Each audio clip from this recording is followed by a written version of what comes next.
بسم اللہ الرحمن الرحیم۔ ناظرین السلام علیکم۔ حضرت ابراہیم علیہ السلام اللہ کے جلیل القدر اور مقرب ترین پیغمبروں میں سے ایک ہیں، جنہیں خلیل اللہ یعنی اللہ کے دوست کے خطاب سے نوازا گیا۔ تقریباً 4000 سال قبل عراق کے شہر بابل میں پیدا ہوئے۔ 3 بڑے مذاہب یہودیت، عیسائیت اور اسلام کے عظیم پیغمبروں میں سے ایک ہے۔ یہودی اور عیسائی بھی حضرت ابراہیم علیہ السلام کو اپنا پیشوا مانتے ہیں۔ مذہب اسلام میں ان کو بڑی قدر کی نگاہ سے دیکھا جاتا ہے، چنانچہ قرآن کریم میں 14ویں سورت سورہ ابراہیم انہی کے نام سے موسوم ہے۔ اللہ تعالیٰ نے قرآن کریم میں متعدد جگہوں پر حضرت ابراہیم علیہ السلام کے احوال و اوصاف بیان فرمائے ہیں۔ اللہ تعالیٰ نے قرآن کریم میں انہیں امت اور امام الناس کے لقب سے پکارا ہے، اور انہیں متعدد مرتبہ حنیف بھی کہا ہے۔ قرآن کریم میں انہیں مسلم بھی کہا گیا ہے۔ قرآن کریم میں بہت سارے ایسے انبیاء کرام علیہ السلام کا تذکرہ ہے جو حضرت ابراہیم علیہ السلام کی نسل میں سے ہیں۔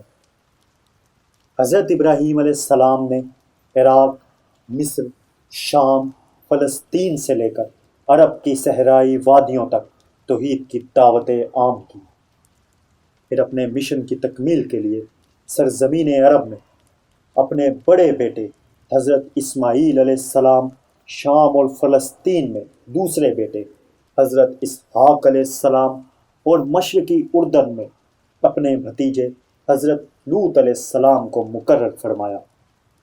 آپ علیہ السلام کے والد کا نام طارق تھا، لیکن آزر کے نام سے مشہور ہوئے۔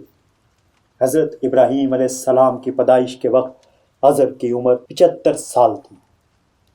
حضرت ابراہیم علیہ السلام کے علاوہ آزر کے 2 بیٹے اور تھے، ایک کا نام نحور اور دوسرے کا نام برہان تھا۔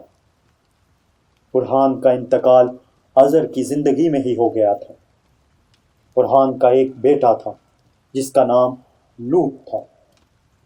لوط علیہ السلام نے باپ کے انتقال کے بعد اپنی زندگی کا بیشتر حصہ چچا حضرت ابراہیم علیہ السلام کے ساتھ گزارا، یہاں تک کہ اللہ رب العزت نے حضرت لوط علیہ السلام کو بھی نبوت سے سرفراز فرمایا۔ حضرت ابراہیم علیہ السلام کے والد آزر کا پیشہ بت تراشی اور بت فروشی تھا۔ ابن اسحاق کی روایات کے مطابق آزر کوفے کی بستی کوئی کا رہنے والا تھا، اور یہ علاقہ نمرود کی مشرقی سلطنت کا حصہ تھا، اور اسے حاصر کہا جاتا تھا کہ اس وقت نمرود کی حکومت زمین کے مشرق و مغرب میں پھیلی ہوئی تھی، اور بابل پر بھی اس ہی کی حکومت تھی۔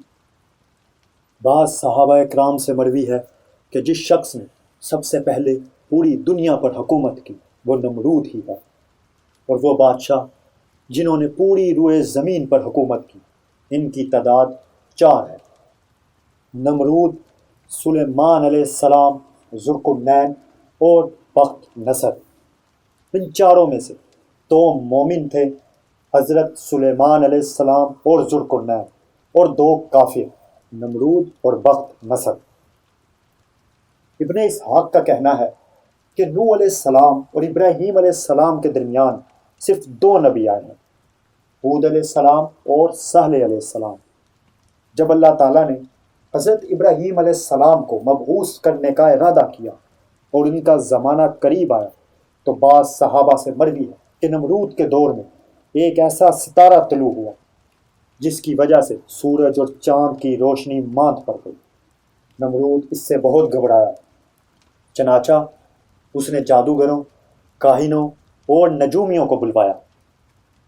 نمرود کے پاس اس کے نجومی آئے اور نمرود سے کہا کہ ہمارے علم کے مطابق اس بستی میں ایک لڑکا پیدا ہونے والا ہے جس کا نام ابراہیم ہوگا۔ وہ تمہارے دین سے جدائی اختیار کرے گا اور تمہارے بتوں کو توڑ ڈالے گا۔ وہ فلاں سال کے فلاں مہینے میں پیدا ہوگا۔ چنانچہ جب وہ سال آیا جس کے بارے میں نجومیوں نے پیش گوئی کی تھی، تو نمرود نے حاملہ عورتوں کو اپنے پاس بلا کر گرفتار کر لیا۔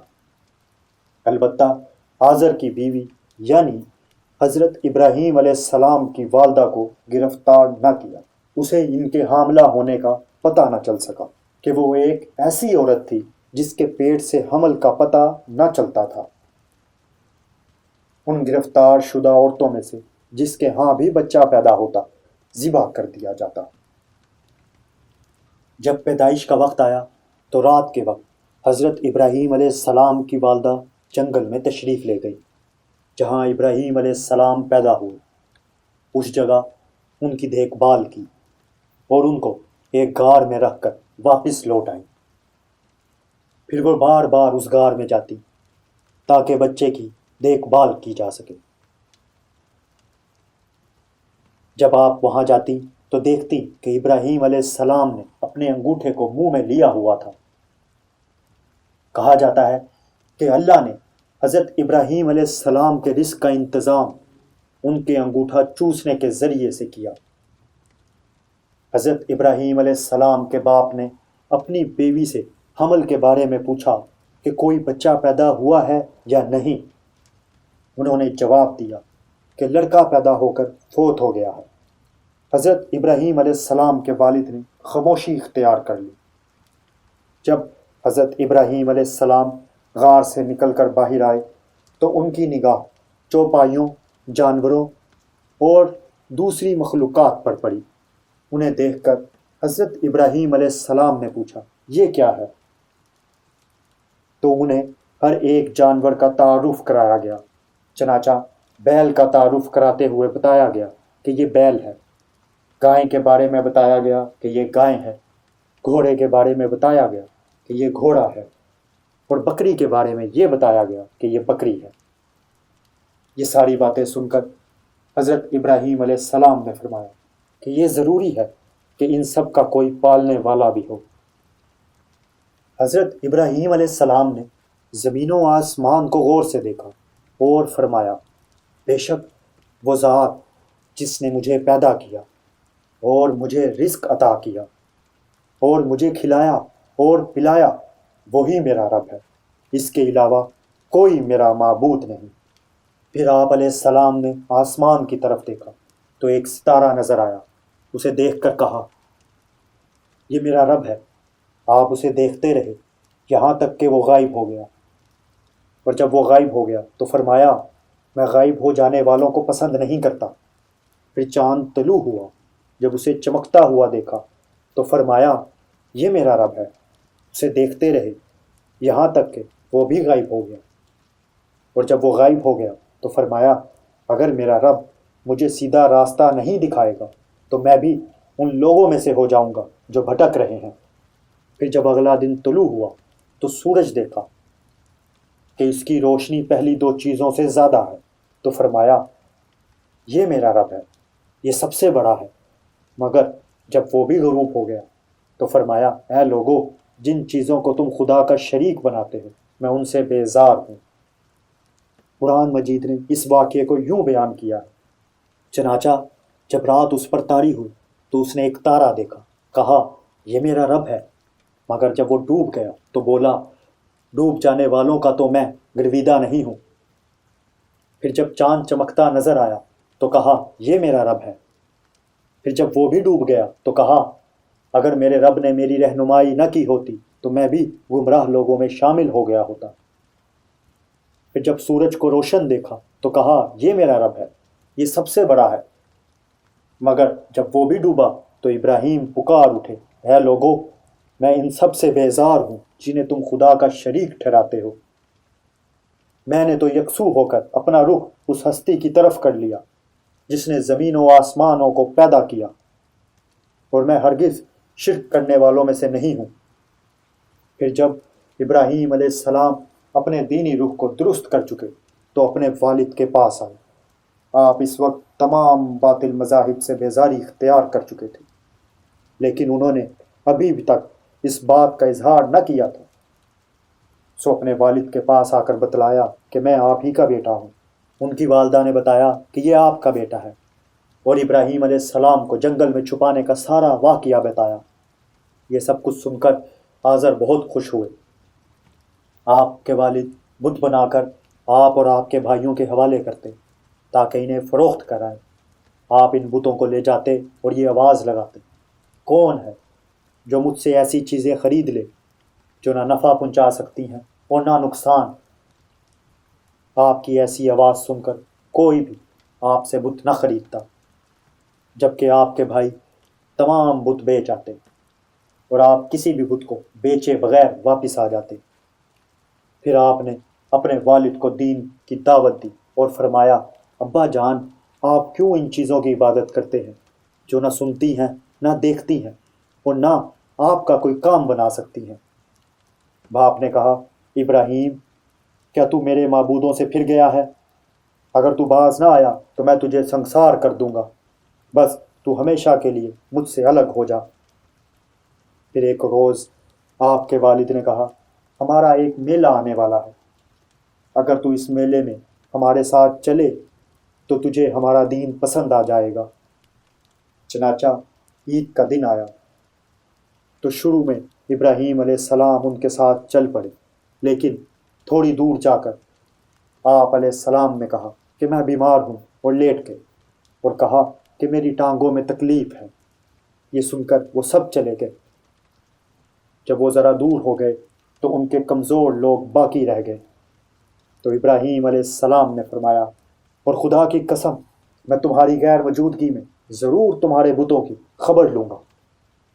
یہ بات ان لوگوں نے سن لی، لیکن پھر بھی چلے گئے۔ ابن اسحاق کی روایت ہے کہ ابراہیم علیہ السلام ان بتوں کی طرف آئے جیسا کہ اللہ تعالیٰ کا ارشاد ہے، اور سیدھے ہاتھ سے خوب ضربیں لگائیں، یہاں تک کہ جب سب سے بڑا بت باقی رہ گیا تو کلہاڑے کو اس کی گردن میں باندھ دیا اور اسی حال میں چھوڑ کر چلے آئے۔ جب قوم کے لوگ واپس آئے اور اپنے بتوں کا حال دیکھا تو وہ پریشان ہوئے اور اس معاملے کو بہت برا سمجھا اور کہا، ہمارے معبودوں کے ساتھ یہ معاملہ کس نے کیا؟ وہ تو کوئی ظالم شخص ہے۔ پھر کہنے لگے کہ ہم نے ایک نوجوان کے بارے میں سنا جو انہیں برا بھلا کہتا ہے، وہ انہیں گالیاں دیتا ہے اور ان کا مذاق اڑاتا ہے۔ اس کے علاوہ کسی اور کو اس طرح کرتے ہوئے ہم نے نہیں دیکھا۔ ہمارا خیال یہی ہے کہ اس نے یہ کام کیا ہے۔ یہ بات ان کے سرداروں تک پہنچ گئی۔ انہوں نے جواب دیا کہ اسے لوگوں کے سامنے لاؤ تاکہ وہ گواہ رہیں کہ اس نے یہ جرم کیا ہے۔ انہوں نے اس فعل پر گواہ بنانے شروع کیے، اس لیے کہ وہ اس بات کو ناپسند کرتے تھے کہ گواہی کے بغیر ابراہیم علیہ السلام کے خلاف کوئی کارروائی کریں۔ انہوں نے کہا، تو پکڑ لاؤ اسے سب کے سامنے تاکہ لوگ دیکھ لیں اس کی کیسی خبر لی جاتی ہے۔ جب حضرت ابراہیم علیہ السلام کو لایا گیا تو ساری قوم انہیں لے کر نمرود کے پاس جمع ہوئی، اور ابراہیم علیہ السلام سے انہوں نے پوچھا، کیوں ابراہیم، کیا تو نے ہمارے خداؤں کے ساتھ یہ حرکت کی ہے؟ اس نے جواب دیا، بلکہ یہ سب کچھ ان کے اس سردار نے کیا ہے، انہی سے پوچھ لو اگر یہ بولتے ہوں۔ اس بڑے بت کو اس بات پر غصہ آیا ہوگا کہ اس کے ساتھ رکھے ہوئے چھوٹے بتوں کی پوجا کی جائے، حالانکہ وہ سب سے بڑا بت ہے۔ کافر لوگ نادم ہوئے اور انہوں نے کہا کہ ہم نے ظلم کیا، اور وہ بات نہ کہی جو اس نے کہی۔ جب وہ اس بات کو جان چکے کہ نہ بت نفع دے سکتا ہے اور نہ نقصان پہنچا سکتا ہے اور نہ کسی چیز کو پکڑ سکتا ہے، تو کہنے لگے کہ تم جانتے ہو کہ یہ بولتے نہیں، لہٰذا یہ ہمیں اس بات کی خبر نہیں دے سکتے کہ یہ کام کس نے کیا ہے۔ اللہ تعالیٰ قرآن مجید میں فرماتے ہیں، یہ سن کر وہ اپنے ضمیر کی طرف پلٹے اور اپنے دلوں میں کہنے لگے، واقعی تم خود ہی ظالم ہو۔ مگر پھر ان کی مت پلٹ گئی اور بولے، تو جانتا ہے یہ بولتے نہیں ہیں۔ ابراہیم نے کہا، پھر کیا تم اللہ کو چھوڑ کر ان چیزوں کو پوج رہے ہو جو نہ تمہیں نفع پہنچانے پر قادر ہیں نہ نقصان؟ تف ہے تم لوگوں پر اور تمہارے ان معبودوں پر جن کی تم اللہ کو چھوڑ کر پوجا کر رہے ہو، کیا تم کچھ بھی عقل نہیں رکھتے؟ پھر قوم کے لوگ آپ سے بحث کرنے لگے اور کہنے لگے کہ جن کی عبادت کی جاتی ہے ان سب میں ہمارا معبود بہتر ہے، تو ابراہیم علیہ السلام نے فرمایا، کیا تم لوگ اللہ کے معاملے میں مجھ سے جھگڑتے ہو؟ حالانکہ اس نے مجھے راہ راست دکھا دی ہے، اور میں تمہارے ٹھہرائے ہوئے شریکوں سے نہیں ڈرتا۔ ہاں، اگر میرا رب کچھ چاہے تو وہ ضرور ہو سکتا ہے۔ میرے رب کا علم ہر چیز پر چھایا ہوا ہے۔ پھر کیا تم ہوش میں نہ آؤ گے؟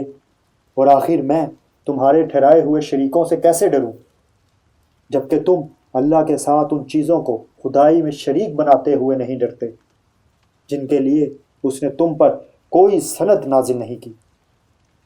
ہم دونوں فریقوں میں سے کون زیادہ بے خوف و اطمینان کا مستحق ہے؟ بتاؤ اگر تم کچھ علم رکھتے ہو۔ حضرت ابراہیم علیہ السلام نے بہت سی مثالوں اور عبرت آموز واقعات کے ذریعے ان کو سمجھایا تاکہ وہ جان لیں کہ صرف اللہ تعالیٰ کی ذات ہی اس قابل ہے کہ اس کی عبادت کی جائے۔